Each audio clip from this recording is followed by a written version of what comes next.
Standing wall twist. Starting with your inside foot, you want it about 8 to 10 inches from the wall. You're going to bring your outside leg, you're going to bring heel to toe, and you want a nice perfect straight line. And so she's going to bring her hands shoulder height onto the wall, palms on the wall, no higher, no lower than that. And then this is going to force knee extension, so she's going to try to rotate her hips as much as she can parallel to the wall. And so in this position, she's actually using her muscles of her back to rotate. So she should be able to take her hands off the wall and keep that rotation throughout the spine, and go ahead and put them back on the wall for a little extra support, or if you want to push it to try to get a little bit more rotation in there.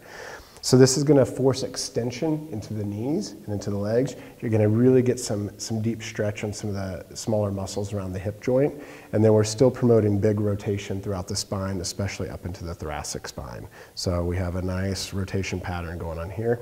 You're going to hold it for at least a minute, or as your therapist has prescribed.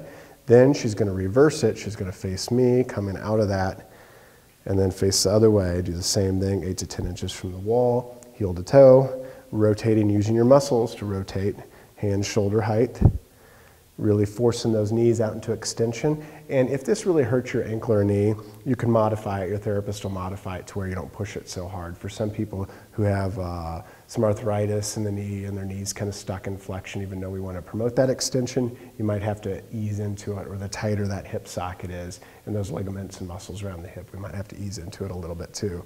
So some people, their hip is going to be really far away from the wall, and then some people can rotate it a lot more and have it more parallel with the wall. You can actually see with her the difference from the side. The other side had a lot more rotation in the pelvis, and this side is a little bit more limited on the rotation.